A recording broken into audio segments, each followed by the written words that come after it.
किशोर केरल, स्वागत आप सभी का हमारे खास कार्यक्रम में। आपके साथ मैं हूं घनश्याम उपाध्याय। आप नाम से ही समझ गए होंगे कि आज हम बात करने जा रहे हैं केरल की सियासत की। केरल की सत्ता हासिल करने के लिए सियासी घमासान मचा है। वैसे यहां की सियासत एलडीएफ यानी लेफ्ट डेमोक्रेटिक फ्रंट और यूडीएफ यानी यूनाइटेड डेमोक्रेटिक फ्रंट के इधर उधर घूमती है। 2016 में एलडीएफ की सरकार बनी थी और पी विजयन मुख्यमंत्री बने थे। एलडीएफ ने अपने घोषणा पत्र में गृहिणियों को पेंशन देने का वादा किया। हालांकि पेंशन कितनी होगी इसका जिक्र नहीं है। युवाओं के लिए 40 लाख रोजगार सृजन, 15,000 स्टार्टअप शुरू करना, सामाजिक सुरक्षा पेंशन 2,500 करना, किसानों की आय 50% बढ़ाने का वादा समेत तटीय क्षेत्र विकास के लिए 5,000 करोड़ रुपए के पैकेज का भी ऐलान किया गया है। कांग्रेस की अगुवाई वाली यूडीएफ ने भी कई लोक लुभावन वादे किए। इस बार बीजेपी भी यहां पूरी ताकत से मैदान में है। बीजेपी ने पलक्कड़ से मेट्रो मैन ई श्रीधरन को भी टिकट दिया है। पिछली बार बीजेपी ने केवल निमोम सीट ही जीती थी। राहुल गांधी केरल के वायनाड से सांसद भी हैं और वो भी यहां अपना सबसे ज्यादा वक्त बिता रहे हैं। हालांकि पीसी चाको के इस्तीफे के बाद कांग्रेस की कलह भी खुलकर सामने आ गई थी। केरल महिला कांग्रेस की अध्यक्ष ने भी इस्तीफा दे दिया था। वैसे तो इस चुनाव में सभी वर्गों को साधने की कवायद हो रही है, लेकिन ईसाई वोटर्स को लुभाने के लिए एलडीएफ यूडीएफ के अलावा बीजेपी भी जोर लगा रही है। राज्य में ये करीब 18% है। मध्य केरल में ईसाई वोटर बेहद प्रभावशाली हैं। देखना होगा कि एलडीएफ की जीत से टूटेगा 40 साल का रिकॉर्ड या कांग्रेस गठबंधन करेगा वापसी, या बीजेपी इस चुनाव में अपनी छाप छोड़ेगी। क्या है समीकरण यहां के, करेंगे विश्लेषण, लेकिन उससे पहले एक रिपोर्ट आपको दिखाते हैं।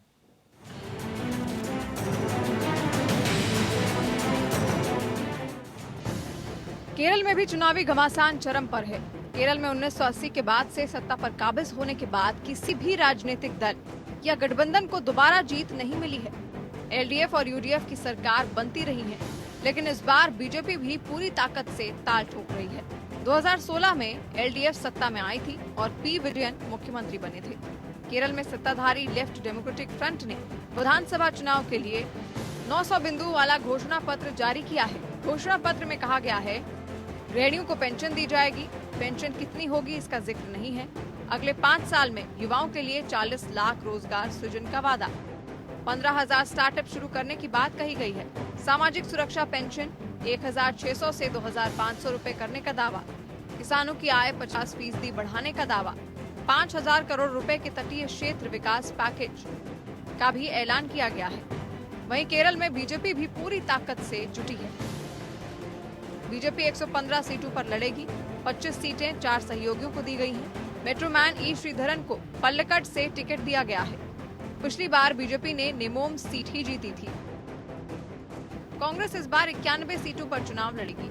उसके साथ आईयूएमएल, आरएसपी, एनसीपी, जेडीयू जैसी पार्टियां हैं। कांग्रेस नेता राहुल गांधी केरल के वायनाड सीट से लोकसभा सांसद हैं। इसलिए पार्टी को ज्यादा से ज्यादा सीटें दिलाने की जिम्मेदारी राहुल गांधी के कंधों पर है। राहुल केरल में जमकर चुनाव प्रचार कर रहे हैं। हालांकि कांग्रेस में अंदरूनी कलह भी कम नहीं है। हाल ही में वरिष्ठ नेता पीसी चाको ने इस्तीफा दे दिया था। महिला कांग्रेस अध्यक्ष ने भी टिकट न मिलने पर इस्तीफा दे दिया। केरल में इस बार सबकी नजरें ईसाई वोटरों पर है। ईसाई वोटों की संख्या 18% से कुछ ज्यादा है और इन्हें परंपरागत रूप से कांग्रेस समर्थक माना जाता है। लेकिन इस बार लेफ्ट पार्टियों के साथ ही बीजेपी भी इन्हें अपने पाले में लाने के लिए पूरी कोशिश कर रही है। राज्य में ईसाइयों की सबसे बड़ी पार्टी कांग्रेस एम में 2 फाड़ हो चुकी है। ये करीब 40 बरस तक कांग्रेस की अगुवाई वाले यूडीएफ के सहयोगी पार्टी रही है। अब ये एलडीएफ के साथ है।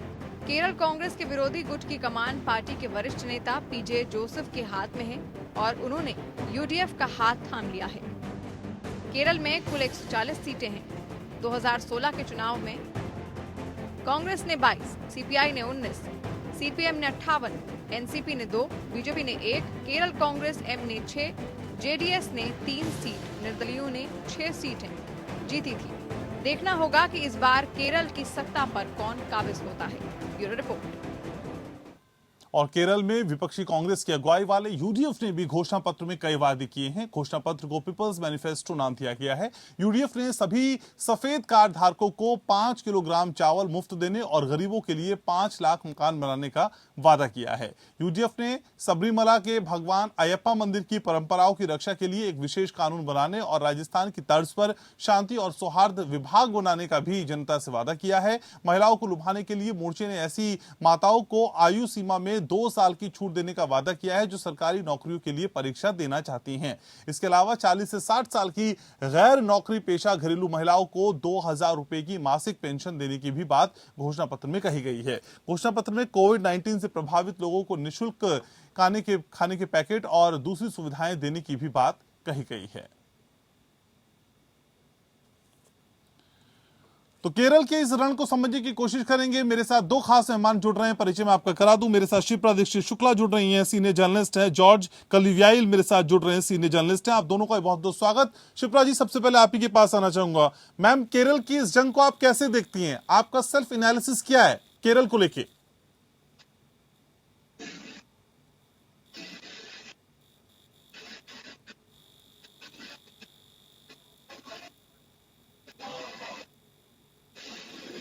मैम, कुछ टेक्निकल इशू है, आपकी आवाज मुझ तक नहीं आ पा रही है। मैं दोबारा आपके साथ आता हूं, लेकिन जॉर्ज सर हमारे साथ है। जॉर्ज सर, यही सवाल आपसे है सर, केरल की इस चुनावी जंग को आप कैसे देखते हैं? यहां के समीकरणों को कैसे समझें सर?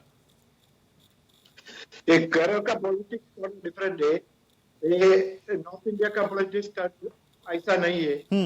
ये उधर बहुत साल से 40 साल से दोनों फ्रंट है, यूडीएफ और एलडीएफ।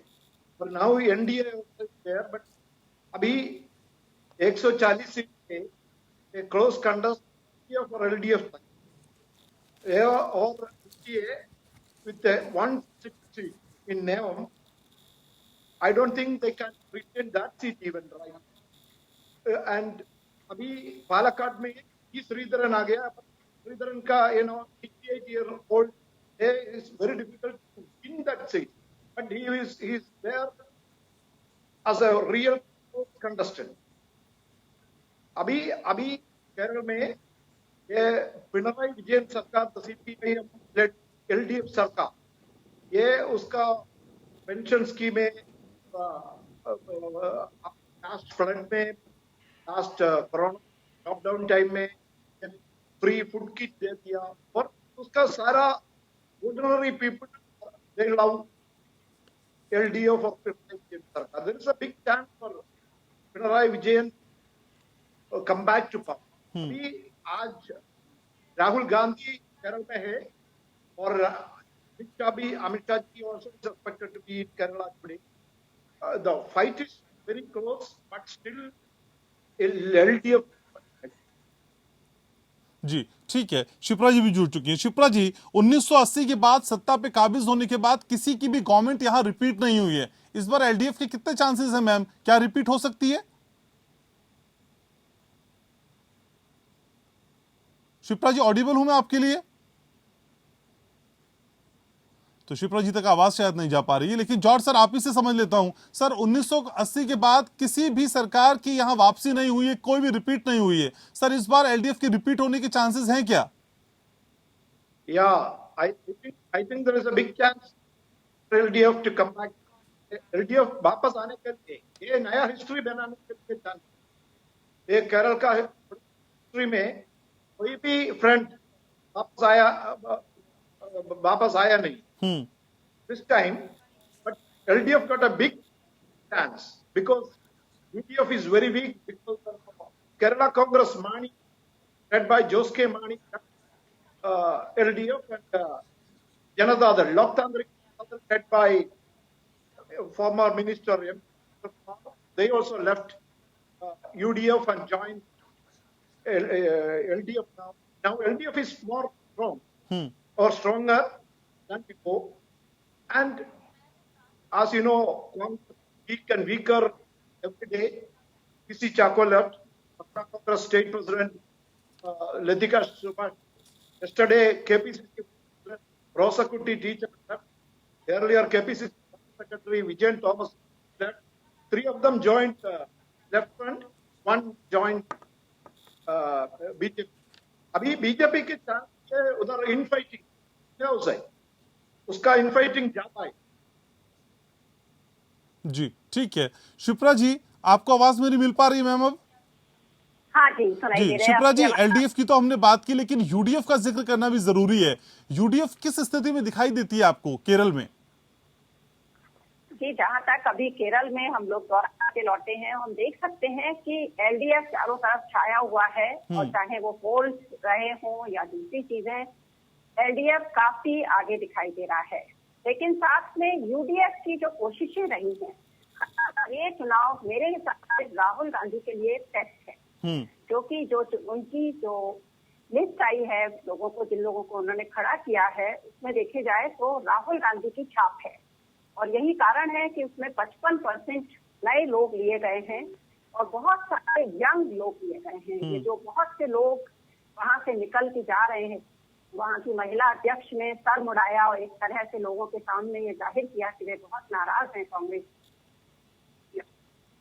अध्यक्ष हैं कांग्रेस प्रदेश की, उन्होंने पार्टी छोड़ दी और एलडीएफ ज्वाइन किया। उसका एक बड़ा कारण ये है कि फ्रेश चेहरों को यूडीएफ ने देने की कोशिश की है, खासकर राहुल गांधी का जो कांग्रेस का जो किस्सा दिख रहा है। और राहुल गांधी इस तरह से लोगों के बीच में जा रहे हैं, उनकी पूरी कोशिश है कि वे एक नई कांग्रेस को सामने लाने की कोशिश करेंगे जी। और जहां तक ट्रेंड्स की हम बात करें तो एक कौन चल पाया है कि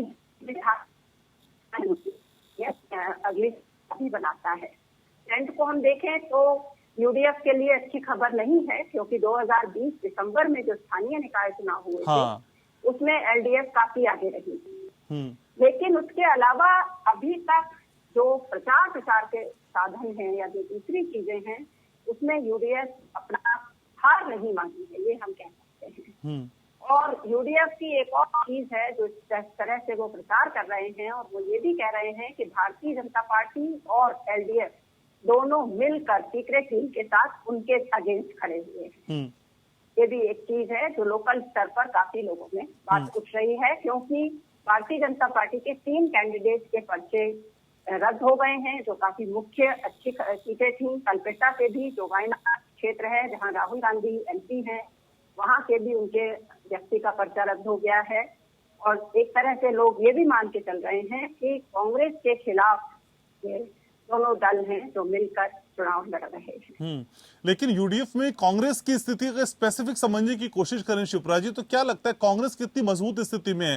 क्या राहुल गांधी का वायनाड से सांसद होना, मछुआरों के साथ नदी में जंप लगा लेना, वहां पे तैराकी दिखाना, क्या ये सारी एक्टिविटी सांसद होने के साथ फायदा पहुंचाएंगी कांग्रेस को? कुछ हद तक तो फायदा पहुंचाना चाहिए। अच्छा। क्योंकि जिस तरह राहुल गांधी ने कनेक्ट किया है अपने आप को, हालांकि कांग्रेस में केरल में कांग्रेस मजबूत है, ऐसा नहीं है। पिछले 40 सालों से उनकी बराबरी से सरकार बनती आई है, एक बार कांग्रेस की या यूडीएफ की और साथ दूसरी तरफ एलडीएफ की। तो इसमें ये नहीं है कि कांग्रेस मजबूत नहीं है, बस उनकी प्रॉब्लम जो है वो है आपसी लड़ाइयाँ। तो उनके कई घटक हैं, उनके बीच की लड़ाई जो है वो अभी भी दिखाई दे रही है। राहुल गांधी का जो फैक्टर है वो डेफिनेटली कांग्रेस को कुछ हद तक फायदा पहुंचा सकता है, इसको हम नकार नहीं सकते हैं। और दूसरे कई ऐसे मामले हैं जो मुद्दे हम जिन पर बात करें, इनकम्बेंसी पे अभी भी कोई बात नहीं कर पाया है, वो मुद्दे अभी नहीं उठ पाए हैं। यह सबरीमला का मुद्दा है, उसमें कांग्रेस भाजपा के साथ खड़ी हुई है। और जो कन्वर्जन का मुद्दा है उसमें जो इसको भाजपा सेंट्रल स्टेज पे लाने की कोशिश कर रही है, वो अभी तक यहाँ पर लोकल स्तर पर मुद्दा नहीं दिख रहा है। ठीक है। और कांग्रेस के लिए लास्ट मोमेंट पे जो उनका कांग्रेस का जो जोसफ घटक है वो वापस आना उनके लिए फायदेमंद साबित हो सकता है। ठीक है, ठीक है मैम। मतलब लड़ाई कांटे की रहेगी हम यही। ठीक है, तो मुकाबला और जो सत्ता के लिए दोनों की कोशिश रहेगी वो एलडीएफ और यूडीएफ की ही दिखाई देती है। जॉर्ज सर हमारे साथ हैं। जॉर्ज जी, असल में कांग्रेस में राहुल गांधी की जेस्चरिंग शायद फायदा पहुंचा दे पार्टी को, लेकिन जो पार्टी के अंदर की कला है, पीसी चाको का इस्तीफा देना, विरोध के स्वर उठना, ये कितना नुकसान पहुंचा जाएगा? अभी कांग्रेस इन केरला प्रॉब्लम्स बहुत है। Rahul Gandhi can not solve it. अभी the main seats in Elattur or in Irikkur or in so many other constituencies अभी झगड़ा जगत है, तो बहुत बहुत है। और कांग्रेस को बीसी झा को इस्तीफा दे दिया, जब मैंने बोला, और KPCC general secretary Jain Thomas इस्तीफा दे दिया, केपीसीसी वाइस प्रेसिडेंट कोसाकुटी टीचर इस्तीफा दे दिया, और महिला कांग्रेस स्टेट प्रेसिडेंट और लतिका सुभाष इस्तीफा दे दी, और कांग्रेस का फ्रंट भी है, यूडीएफ भी है वीक है। अभी कांग्रेस, केरला कांग्रेस ने बाहर गया, बड़ा पार्टी केरला कांग्रेस एम में, केरला कांग्रेस एम का Jose K Mani led Congress with LDF right now. अभी केरला कांग्रेस का दूसरा ग्रुप जो पीजे जोसेफ केरला कांग्रेस एलडीएफ के साथ है और कांग्रेस के साथ है। अभी केरल में सिचुएशन ऐसा है, इश्यू शबरीमला फेस कर दिया कांग्रेस ने और बीजेपी ने, but I don't think that will work because last panchayat elections this was raised in a huge way, but people voted again. Now this elections, the situation is on development, majority is on development, and the other issues, like the allegations of scams which were included the gold smuggling scam or all other scams. But it cannot be proved that Chief Minister was in. That way, finally, I think Pinarayi Vijayan got at it right now in this election. ठीक है शिप्रा जी, असल में अगर हम Bharatiya Janata party की बात करते हैं तो भारतीय जनता पार्टी केरल में कितनी असरदायी होगी? पिछली बार तो सिर्फ एक सीट मिली थी, इस बार ई श्रीधरन को भी टिकट दिया गया है। मैडम, बीजेपी की पोजीशन आप कैसे देखती हैं? भारतीय जनता पार्टी पिछली बार सिर्फ एक सीट जीत पाई थी, इस बार उन्होंने 115 सीटों पर अपने लोग खड़े किए हैं। और लेकिन दोनों तरह की बातें हैं। शायद पालक्कड़ की सीट जहां ई श्रीधरन जी खड़े हैं और जहां पर हिंदू वोट, खासकर अपर कास्ट वोट काफी है, दूसरी बात के इलाका अभी मेयर के चुनावों में भी उनका अच्छी पकड़ रही थी, शायद ये एक सीट और उनके पास चली जाए। लेकिन नोमन की सीट, जिनकी जो उनकी अपनी सीट थी, वहां पर काफी तेज लड़ाई चल रही है और मुरलीधरन जी वहां से खड़े हुए हैं, जो वरिष्ठ कांग्रेसी नेता हैं, करुणाकरण के बेटे हैं वो। तो उस सीट को लेकर अभी भी थोड़ी बातें चल रही हैं कि शायद वो सीट ना निकल पाए या उस पर बहुत कांटे की टक्कर हो। लेकिन उसके अलावा भारतीय जनता पार्टी की बहुत बढ़त नहीं दिखाई देती प्रदेश के बाकी जगहों पे। कोई एक दो सीट कहीं और शायद वो निकाल पाए, इसके बारे में कोई बहुत क्लैरिटी नहीं दिखती है, क्योंकि भारतीय जनता पार्टी की जो भी बढ़त हुई थी 3-4%, उसके बावजूद अभी जो इस समय लोकल लेवल पर उनके पास संगठन की और लोगों की बहुत कमी है। और कई ऐसे किस्से भी देखने को आए कि उन्होंने सीट के लिए कैंडिडेट का नाम दाखिल कर दिया, उसके बाद कैंडिडेट आके बोल रहा है कि नहीं, मैं तो आपको जानता ही नहीं थी, मेरा पार्टी से कोई संबंध नहीं है। यदि हम वायनाड की बात करें, जो राहुल गांधी की एमपी कॉन्स्टिट्यूएंसी है, वहां पर 3-4 सीटें जो हैं, उनमें से भारतीय जनता पार्टी ने सिर्फ एक जगह अपना आदमी खड़ा किया है, बाकी 2 जगह वो खाली है। और एक जगह से व्यक्ति ने कहा कि नहीं, बतेरी जगह थी कि नहीं, मैं भारतीय जनता पार्टी का मेंबर नहीं हूँ, मुझे वहां से सीट क्यों दी जा रही है। तो इस तरह की बातों में दरअसल भारतीय जनता पार्टी के पास लोकल लेवल पे बहुत से संगठन और नेताओं की कमी दिखाई देती है।